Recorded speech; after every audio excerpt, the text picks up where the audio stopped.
हाँ सर।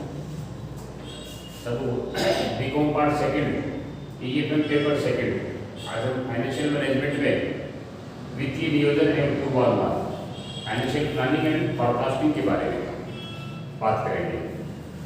वित्तीय नियोजन प्लानिंग की बात हम जब करते हैं तो मैं सामान्य रूप से परिवार से लेकर के बात शुरू करता हूँ कि परिवार में हम नियोजन जरूर करते हैं, योजना जरूर बनाते हैं।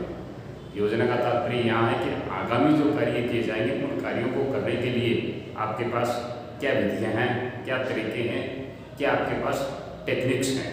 उन टेक्निक्स का उपयोग करते हुए विभिन्न प्रकार के उद्देश्य और लक्ष्यों को प्राप्त करने के लिए आज आप वर्तमान में प्लानिंग करते हैं। और वो प्लानिंग भी कैसी, फोरकास्टिंग के साथ, यानी व्यवसाय का संचालन कैसे होगा, व्यवसाय में किन किन साधनों की आवश्यकता पड़ेगी, उन साधनों का कहाँ से कलेक्शन किया जाएगा, कलेक्शन किस शर्तों पे होगा, उसका रीपेमेंट कैसे किया जाएगा और उनका उपयोग किन किन साधनों में किया जाएगा, व्यवसाय को उससे कितने बेनिफिट्स होंगे, व्यवसाय को उससे कितना लाभ होगा या हमें उसके रीपेमेंट में कितनी परेशानियां होंगी।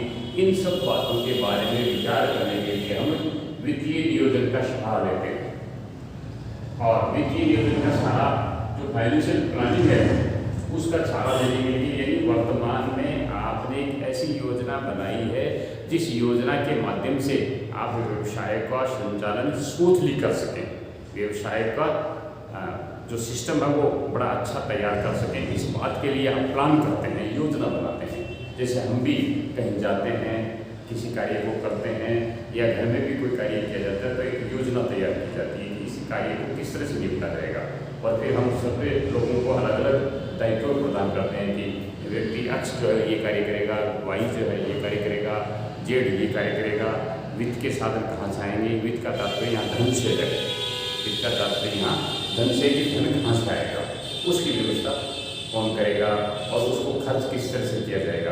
तो यही बात मूल रूप से व्यावसायिक संस्थानों में लागू होती है कि योजना जो बनती है, जैसे हम योजनाओं के बारे में खूब सारी चर्चा सुनते हैं, हमारे राष्ट्र के बारे में भी सुनते हैं, हमारे स्टेट के बारे में भी सुनते हैं, हमारी जो लोकल बॉडीज हैं उनके बारे में भी सुनते हैं। उन सबकी योजनाएं होती हैं, कहीं विकास की योजनाएं होती हैं, कहीं पॉपुलेशन के बारे में योजना बनाई जाती है, कहीं शिक्षा के बारे में योजना बनाई जाती है, कहीं जो है दूसरे स्वास्थ्य जैसे और पेयजल जैसे कार्यों की योजना बनाई जाती है।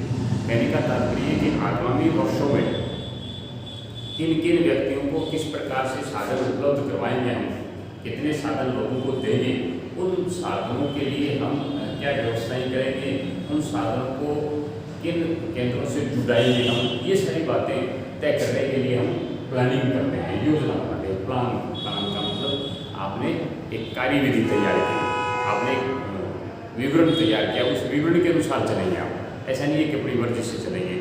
जैसे हम कोई भी कार्य शुरू करते हैं, भवन निर्माण का जैसे कार्य शुरू किया जाएगा तो उसमें पहले एक नक्शा बनता है, फिर उसकी नींव भराई होती है, फिर उसकी प्लिंथ तैयार होती है, फिर उसकी जो है वो छत भराई की जाती है, फिर उसकी फिनिशिंग की जाती है। तो ये एक योजना है कि कौन कौन से कार्य उसमें पूरे किए जाएंगे, कैसा इसमें फर्नीचर होगा, किस तरह की इसमें व्यवस्थाएं होंगी। इसी प्रकार फाइनेंशियल मैनेजमेंट में हम वित्तीय नियोजन यानी फाइनेंशियल प्लानिंग, योजनाएं तो सब तरह की बनती हैं, राष्ट्र के लेवल पे बनती हैं, परिवार के लेवल पे बनती हैं, स्टेट के लेवल पे बनती हैं, कॉर्पोरेशन में बनती हैं, ऑटोनॉमस बॉडीज में बनती हैं, या ग्रामीण जो शासन संचालन सत्ता है वहाँ भी योजनाएं बनती हैं अलग अलग प्रकार की। तो यहाँ फाइनेंशियल प्लानिंग की हम बात करते हैं तो वित्तीय योजना का तात्पर्य ये है कि वित्त के एकत्रीकरण करने में किस तरह के साधनों का उपयोग किया जाएगा, उन साधनों को कैसे हम कहाँ से कलेक्ट करेंगे और उन साधनों को किस तरह से उपभोग किया जाएगा। इन सब बातों का लिखित में जो विवरण है वो वित्तीय नियोजन कहलाता है, या दूसरी भाषा में ये कह सकते हैं साधनों का एकत्रीकरण और उनका अनुकूलतम उपयोग। ये देखो व्यावसायिक संस्थानों में सबसे बड़ी बात ये आती है कि किसी साधन का या पूंजी का अनुकूलतम उपयोग हुआ कि नहीं हुआ। यहाँ मैक्सिमम यूटिलाइजेशन ऑफ रिसोर्सेज की बात होती है। मैक्सिमम यूटिलाइजेशन ऑफ रिसोर्सेज का मतलब ही प्लानिंग है। प्लानिंग का मतलब है मैक्सिमम यूटिलाइजेशन ऑफ रिसोर्सेज है। जैसे धन तो इकट्ठा कर लिया हमने और धन इकट्ठा करने के बाद में उसका डिस्ट्रीब्यूशन हमने ठीक से नहीं किया, आवंटन हमने ठीक से नहीं किया, तो वो व्यवसायिक संस्थान बेनिफिशियरी नहीं होगी, वो व्यवसायिक संस्थान आपके उद्देश्यों की पूर्ति नहीं करेगी। हम व्यवसाय लाभ कमाने के लिए करते हैं और लाभ हम उन्हीं कंडीशंस में, उन्हीं शर्तों के आधार पर कमा सकते हैं जब हमारी वित्तीय योजना उत्तम होगी। मान लीजिए आपकी योजना है धन को एकत्रीकरण करने के लिए, धन को इकट्ठा करने के लिए, परंतु आपने जो धन इकट्ठा किया है वो इतना महंगा इकट्ठा कर दिया कि इस व्यवसायिक संस्थान से प्राप्त होने वाला जो प्रॉफिट है वो कम है और भुगतान करने वाली राशि ज़्यादा है, तो आप हानि में चले जाएंगे, वो व्यवसाय सफल नहीं होगा, उस व्यवसाय के जो उद्देश्य आपने तय किए थे वो पूरे नहीं होंगे। इसलिए प्लान जो की जाती है, योजना जो बनाई जाती है फाइनेंस के बारे में, वो बड़ी सोच समझ करके प्रबंधकों के द्वारा बनाई जाती है, एक्सपर्ट्स के द्वारा बनाई जाती है। आप कॉमर्स के विद्यार्थी अच्छी तरह से जानते हैं, जैसे हमारे यहाँ समाज में या खास करके कॉमर्स में जो टेक्निकल व्यक्ति हैं, जैसे चार्टर्ड अकाउंटेंट है, इसी तरह से कंपनी सेक्रेटरी है, या इसी प्रकार से दूसरे जो एक्सपर्ट्स हैं फाइनेंस के, वो समय समय पे सलाह देते हैं लोगों को। उन्होंने कंसल्टेंट की एजेंसी डेवलप कर रखी है कि आप उनके पास जाएं और उनको अपना प्रोग्राम बताएं, उनको अपना खाका बताएं कि मेरे को इस तरह का एक व्यवसाय करना है, मेरे को इस तरह का एक उद्योग लगाना है, मेरे को इस तरह की कंपनी लगानी है, या मेरे को इस तरह की एक फैक्ट्री लगानी है। वो आपको सारी चीज़ें लिखित में इस तरह से तैयार करके देगा कि आपको फाइनेंशियल प्लानिंग की आवश्यकता नहीं पड़ेगी।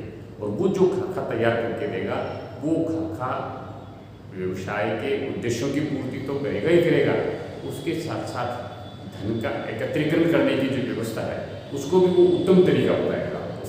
क्योंकि आप योजना जब बनाते हैं फाइनेंस की, तो उसका मूल जो उद्देश्य हमारा वो ये है कि हम धन कहाँ से इकट्ठा करें, किन किन शर्तों से हमें धन मिल सकता है। उदाहरण के तौर पर जैसे बैंकिंग इंडस्ट्रीज हैं, वो आपको उधार देंगी, या मित्र मंडली आपको उधार देंगी, या आप शेयर्स जारी करेंगे, या आप डिबेंचर्स के माध्यम से कलेक्ट करेंगे, या आप लॉन्ग टर्म लोन लेंगे, या किन्हीं संस्थाओं से आप उधार लेंगे, या विदेशी कोई आपको वित्तीय साधन या फैसिलिटी प्रदान करेगा, या सरकार आपको एड प्रदान करेगी, या सरकार आपको धन देगी। बहुत सारी इंडस्ट्री जैसी जिसमें सरकार आपको फैसिलिटी देती है कि आप उद्योग लगाओ और उसका संचालन करो, हम आपको सब्सिडी भी देंगे और धन भी उपलब्ध करवाएंगे। तो कहने का मतलब है कि जितनी सारी संस्थाएं हैं, उन सभी संस्थाओं का अध्ययन करना एक व्यवसाय के लिए संभव नहीं है।